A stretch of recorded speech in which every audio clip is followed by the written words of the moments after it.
നമസ്കാരം സഹോദരങ്ങളെ, ഈ ചാനലിലേക്ക് സ്വാഗതം. ഇന്ന് ഞാൻ നിങ്ങളോട് ഒരു വളരെ ഗൗരവമേറിയ വിഷയം സംസാരിക്കാൻ പോവുകയാണ്. ഇത് ആരോ ഉണ്ടാക്കിയ കഥയല്ല. ഇത് നൂറ്റാണ്ടുകളായി നമ്മുടെ മുൻഗാമികൾ പഠിച്ചറിഞ്ഞ ജ്ഞാനമാണ്. നമ്മുടെ വേദഗ്രന്ഥങ്ങളിൽ, പുരാണങ്ങളിൽ, ഗൃഹശാസ്ത്രത്തിലൊക്കെ ഇത് പറഞ്ഞിട്ടുണ്ട്. ലക്ഷ്മി ദേവി ഒരിക്കലും നിർബന്ധിച്ച് ഒരു വീട്ടിൽ കയറില്ല. അവൾ ക്ഷണിക്കപ്പെടേണ്ടവളാണ്. ആ ക്ഷണം ഒരു പ്രാർത്ഥന കൊണ്ടോ ഒരു വഴിപാട് കൊണ്ടോ മാത്രം നടക്കില്ല. ആ ക്ഷണം നടക്കുന്നത് നിങ്ങളുടെ ജീവിത രീതി കൊണ്ടാണ്, നിങ്ങളുടെ ചിന്ത കൊണ്ടാണ്, നിങ്ങളുടെ വീടിന്റെ ഊർജം കൊണ്ടാണ്. ഇന്ന് ഞാൻ 8 നെഗറ്റീവ് ശക്തികളെക്കുറിച്ച് പറയാം. ഇവ നിങ്ങളുടെ വീട്ടിലുണ്ടെങ്കിൽ ലക്ഷ്മി ദേവി ഒരിക്കലും ആ വീട്ടിൽ കടക്കില്ല. ഈ 8 കാര്യങ്ങൾ ശ്രദ്ധയോടെ കേൾക്കൂ. ഒരുപക്ഷെ ഇതിൽ 1-2 കാര്യം ഇപ്പോൾ നിങ്ങളുടെ വീട്ടിൽ ഉണ്ടായേക്കാം. ഒന്നാമത്തെ കാരണം, വീട്ടിലെ കലഹം. സഹോദരങ്ങളെ, ഒരു കാര്യം ഓർക്കൂ. ലക്ഷ്മി ദേവി ശാന്തിയുടെ ദേവിയാണ്. അവൾ ഒരിക്കലും വഴക്കും ബഹളവുമുള്ള ഇടത്ത് വരില്ല. നിങ്ങളുടെ വീട്ടിൽ ദിവസവും ഭർത്താവും ഭാര്യയും വഴക്കിടുന്നു, അമ്മയും മകളും തമ്മിൽ ഉരസലുണ്ട്, സഹോദരങ്ങൾ തമ്മിൽ സ്നേഹമില്ല, ആ വീടിന്റെ ഊർജം ഇരുണ്ടിരിക്കും. ആ ഊർജം ലക്ഷ്മി ദേവിയെ അകറ്റും. ശാസ്ത്രം കൂടി ഇത് പറയുന്നുണ്ട്.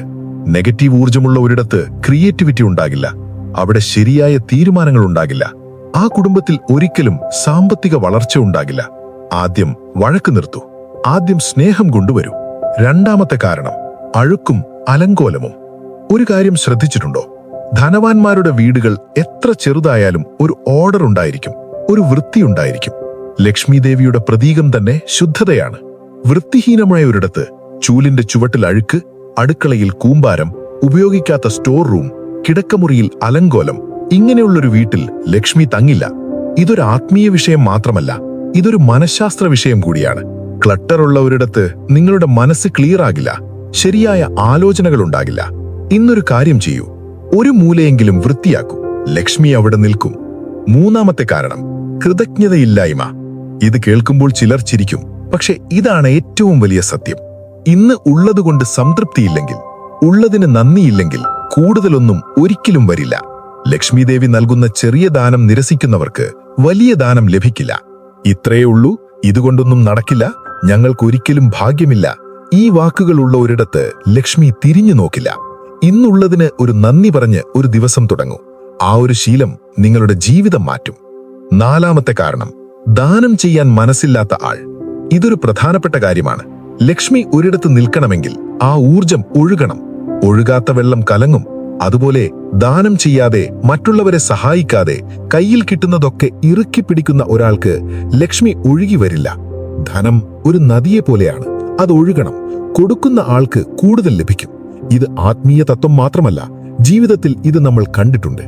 ഇന്ന് ആർക്കെങ്കിലും ഒരു ചെറിയ സഹായം ചെയ്യൂ, നിങ്ങൾക്കൊരു മടങ്ങ് തിരിച്ചു വരും. അഞ്ചാമത്തെ കാരണം, മടി, ആലസ്യം. ഇതൊരു പക്ഷേ ഏറ്റവും നേരിട്ടുള്ള കാരണമാണ്. ലക്ഷ്മി ദേവി പ്രയത്നശാലികളുടെ അടുത്താണ്, അധ്വാനിക്കുന്നവരുടെ അടുത്താണ്.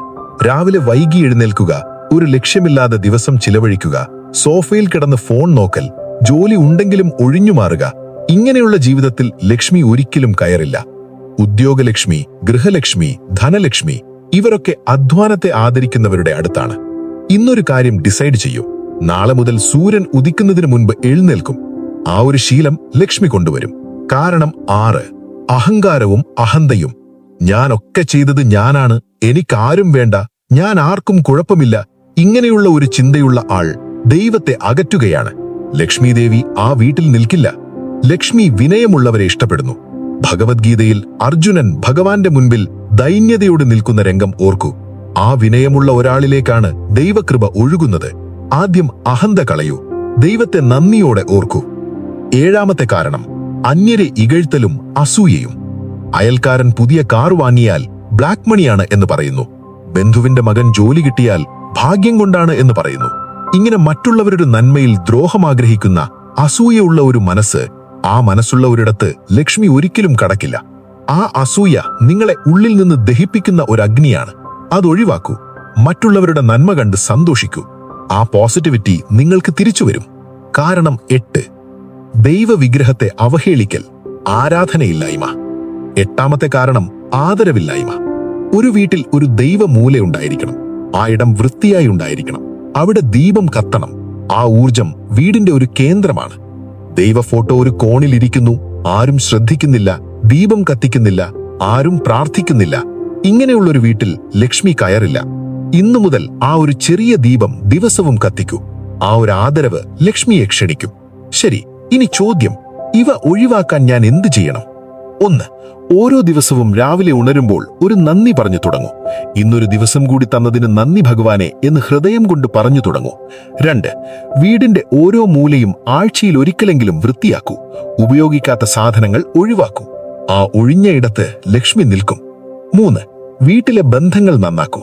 ഒരു ചെറിയ സ്നേഹവാക്ക്, ഒന്നിച്ചുള്ള ഭക്ഷണം, ഒന്നിച്ചുള്ള പ്രാർത്ഥന, ഇത് ആ വീടിന്റെ ഊർജം ഉയർത്തും. 4. ദിവസവും ഒരു ദീപം കത്തിക്കൂ. ലക്ഷ്മി ദേവിക്ക് ഒരു ചെറിയ പ്രാർത്ഥന ചൊല്ലൂ. ഓം ശ്രീ മഹാലക്ഷ്മിയായി നമഃ എന്നൊരു മന്ത്രം. ഇത് ദിവസവും 108 തവണ ജപിക്കൂ. 5. ഈ ആഴ്ചയ്ക്കുള്ളിൽ ആർക്കെങ്കിലും ഒരു സഹായം ചെയ്യൂ. ഒരു ഭക്ഷണം, ഒരു ചെറിയ ദാനം. ഈ ഒഴുക്ക് ഉണ്ടാകട്ടെ. സഹോദരങ്ങളെ, ദൈവം ആരെയും ഉപേക്ഷിക്കില്ല. ലക്ഷ്മി ദേവി ആർക്കും ശത്രുവില്ല. അവൾ ഒരു കൊതിപ്പാണ്. അവൾ ആ കൊതിക്കൊത്ത ഒരിടം തിരയുന്നു. ആ ഇടം നിങ്ങളുടെ വീടായിരിക്കട്ടെ. ആ ഊർജം നിങ്ങളുടെ ജീവിതത്തിൽ ഉണ്ടാകട്ടെ. ഇന്ന് ഈ 8 കാര്യങ്ങൾ ഒന്ന് ആലോചിക്കൂ. ഇതിൽ 1 or 2 ഇന്ന് നിങ്ങളുടെ ജീവിതത്തിൽ ഉണ്ടെങ്കിൽ ഒരു ചെറിയ മാറ്റം ചെയ്യൂ. ആ ഒരു ചെറിയ മാറ്റം ഒരു വലിയ വ്യത്യാസമുണ്ടാക്കും. ഈ വീഡിയോ ഉപകാരപ്രദമായി തോന്നിയെങ്കിൽ ഒരു ലൈക്ക് ഇടൂ.